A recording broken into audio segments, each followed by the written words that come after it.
the emotions running through you when you saw the film, finally home, with your loved ones, our friends from the media, all the supporters. Alam ko hindi mo, I'm sure, di ba? Na ulit-ulit nyo na to. Pero, we've been waiting so long for these showings in the Philippines. We started work on the film 2018 pa ata or 2019. Nagdaan ng pandemic, na bagyo kami, na kung ano-ano pa. And it's like a miracle that we are here. Tapos ang dami pang awards. Wow, nakakaano. from the media, first up will be Mr. Mark Shin. I just want to give a little trivia before I forget. The two girls who did solo voices in that choir that the other kid said, mga boses anghel, ay mga apo ni Haji Alejandro. Okay, the first girl who sang, the smaller one. The idea of making or producing a film about the Lobok Children's Choir was really the idea of the producers.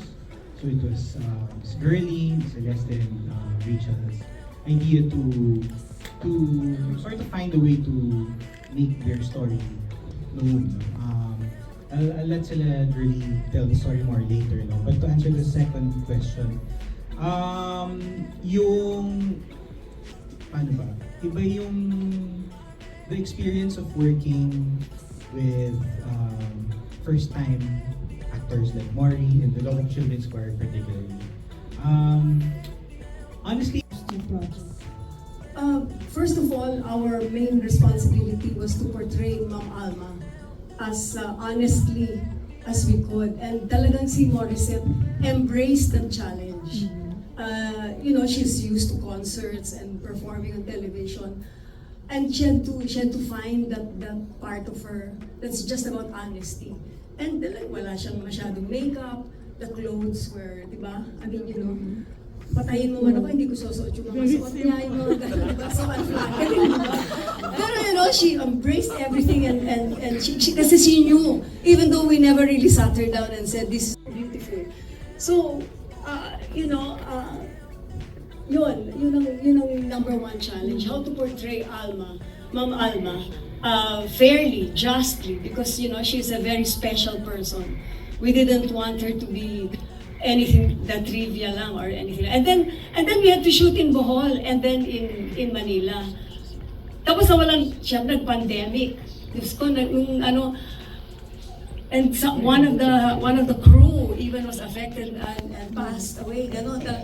And then the children were growing up fast. There's Sarge La Cuesta, he's our... Late ako kasi late ka na eh. kasi 4 na beses ko na. Ano yung reaction mo na yan, nabigyan ka ng award? Okay po, so honestly, nagpunta po yung Song of the Fireflies sa Hollywood po for the Manila International Film Festival. Naiwan po ako sa Philippines. Nag-shooting po kasi kami for another TV series. On-off po yung signal. Bigla may pumasok sa akin, nag-message si Kuya Dave, yung husband ko ni Ate Maricel. Sabi niya sa akin, congrats dude! Sabi ko, saan? Tapos nakita ko yung picture, parang may trophy din. Sabi ko, po, ala, talaga ba? Hindi pa po ako makapaniwala nung una kasi hindi ko po talaga in-expect. Story sa, tama po sa mga scenes na, sa eksena syempre ng concert and you know, we hang out sometimes in parties. Pero this time na work with acting, nakatulong talaga din po yung rapport making and workshop that we did in Bohol. And of course, para kaming locked in nun, and then we, magkakatabi lang ang mga rooms namin. And of course, busog na busog po kami sa mga dinners and everything. So, maraming mga pagkakataon po talaga na ma-build yung rapport na yun. And tama po na yung mga eksena na yun, paulit-ulit. We have a few more original musicals that we have in our vault. And Celeste is working on one in particular to resuscitate. But you will hear more about it. It's for next year pa naman, or maybe the year after. It takes 6 films, Marawan, and this one, Song of the Fireflies. Thank you for saying that we are courageous. Because really we are. It was very bold of you. Salamat, Nestor. Salamat. Salamat for saying that. Our company is Culture Day. That is culture and entertainment together. That has always been our vision. Pero always excellent. Ayaw namin ng mga pwede na, ayaw namin ng mediocre, ayaw namin ng, like we did the Gen Z.